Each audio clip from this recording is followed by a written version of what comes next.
Apa yang akan kamu lakukan jika penerbangan yang kamu bayangkan hanya menempuh waktu beberapa jam, namun ternyata tak kunjung sampai, dan justru tiba di tempat yang tidak pernah kamu duga sebelumnya? Sebagai perbandingan, untuk terbang dari Indonesia ke Belanda, kamu akan membutuhkan waktu 14 jam 30 menit lamanya. Sedangkan rute penerbangan terlama dunia, jarak tempuh yang ada hanya 19 jam lamanya, dari New York menuju Sydney. Lantas, pesawat apa gerangan yang jarak tempuhnya hingga 37 tahun lamanya? Pesawat yang mengalami kejadian ini adalah Pan Am Flight 914 yang dimiliki oleh Pan American Airlines. Pada tanggal 2 Juni 1955, pesawat ini terbang membawa 57 penumpang dan 6 awak pesawat dari New York menuju Miami, Florida. Tak lama setelah lepas landas, tepatnya 3 jam, Pan Am Flight 914 ini tak kunjung terlihat. Hingga akhirnya dinyatakan hilang dari radar. Padahal kala itu cuaca sedang cerah. Tentu ada banyak penumpang yang sengaja datang hanya untuk menikmati keindahan pantai Florida. Namun yang menjadi misteri, sebab tidak ada satupun tanda-tanda kecelakaan yang terjadi pada pesawat ini. Tim pencari pun dikerahkan. Kemudian, setelah pencarian selama berhari-hari, barulah disimpulkan bahwa pesawat ini mengalami kecelakaan. Meski sebenarnya tidak ada satupun bangkai pesawat ataupun korban yang ditemukan. Bahkan, tim penyisir pantai pun tidak berhasil menemukan jejak. Para pihak berwenang amat yakin bahwa pesawat ini pasti telah jatuh ke laut dan tenggelam, sehingga tidak ada tanda-tanda kecelakaan yang tersisa. Meski pencarian tidak benar-benar dinyatakan selesai, namun kasus ini pun ditutup dengan kesimpulan pesawat dinyatakan jatuh di tengah laut. Upacara pemakaman gaib dan pemberian kompensasi pada keluarga korban pun diberikan oleh perusahaan maskapai penerbangan sebagai bentuk tanggung jawab atas menghilangnya pesawat yang korbannya 63 orang itu. Meski keluarga para korban masih terus bertanya-tanya, apa yang sebenarnya terjadi? Hari berlalu, tahun berganti tahun. Duka pun perlahan mulai dilupakan. Tiba-tiba saja, pada tahun 1992, tepatnya 37 tahun kemudian, Pan Am Flight 914 kembali muncul. Namun, bukannya di Bandara Miami, justru tiba di Bandara Internasional Simon Bolivar di Caracas, Venezuela, Amerika Selatan. Saat itu, Juan de la Corte sedang bertugas untuk mengatur lalu lintas di udara. Ia melihat ada sesuatu yang aneh. Para pihak bandara terkejut melihat pesawat yang tiba-tiba mendarat. Padahal, sebelumnya tidak terdeteksi oleh radar pemantau lalu lintas pesawat kalau akan kedatangan sebuah pesawat. Kejadian pesawat muncul tiba-tiba seperti sulap itu adalah hal yang tak biasa dalam peristiwa penerbangan. Juan masih terus mencoba mengecek di mana letak kesalahan dari kejadian itu. Apakah ia yang sedang membuat kesalahan?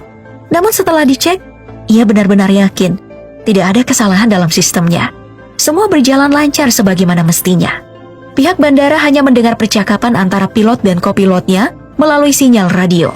Sang pilot bertanya-tanya, di manakah mereka tiba? Sebab mereka menerbangkan pesawat dari New York menuju Miami. Dalam keadaan terheran-heran melihat pesawat itu sudah tampak usang dan tua. Dan pesawat ini masih menggunakan baling-baling, bukan turbin modern. Juan pun mencoba menjawab pertanyaan sang pilot, bahwa mereka mendekati Bandara Internasional Simon Bolivar di Caracas, Venezuela. Juan pun bertanya balik kepada sang pilot melalui pesawat radio. Apa yang sebenarnya terjadi? Sang pilot menjawab sesaat setelah lepas landas dari New York, mereka dijadwalkan tiba di Bandara Miami pukul 9:55 pagi, tanggal 2 Juli 1955. Sang pilot mengakui mereka memang sempat salah arah, bergeser hingga 1.800 km jauhnya, dan berusaha keras untuk bisa kembali ke jalur penerbangan yang sebenarnya. Betapa kagetnya saat Juan de la Corte, si petugas bandara, menyatakan kepada mereka bahwa hari itu sebenarnya sudah tanggal 21 Mei 1992, bukan tahun 1955.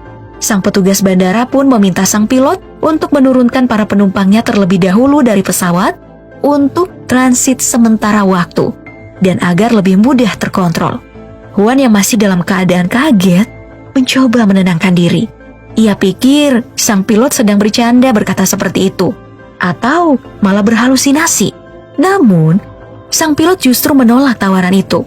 Ia juga menolak sang petugas bandara saat ingin mendekat menuju pesawat Pan Am Flight 914. Sang pilot hanya meminta untuk membiarkannya kembali lepas landas dan terbang menuju Miami. Padahal, beberapa awak bandara sudah dikerahkan menuju pesawat itu untuk membantu para penumpang turun beristirahat sementara. Dan Juan bisa menanyakan lebih lanjut kepada sang pilot apa yang sebenarnya terjadi. Sungguh mencurigakan. Pesawat itu pun akhirnya terbang dan hilang di telan awan. Juan sempat meminta sang pilot menghentikan pesawatnya dan mengingatkan bahwa bahaya bisa saja terjadi jika mereka yang baru saja tiba kemudian terbang lagi. Namun, sang pilot tidak merespon. Sang petugas bandara yang masih terheran-heran atas kejadian yang membingungkannya itu lalu seakan mendapat petunjuk bahwa sepertinya pesawat inilah yang dinyatakan hilang 37 tahun lalu sebab memiliki ciri yang sama. Dan benar saja, ketika mereka mengkonfirmasi tentang penerbangan pesawat Pan Am 914, pihak Bandara New York mengatakan bahwa penerbangan itu terakhir kali tercatat pada 2 Juli 1955. Dalam keadaan bingung, takut, sekaligus takjub, sebuah pesawat jet pun diluncurkan dari Bandara Caracas untuk mengikuti pesawat itu.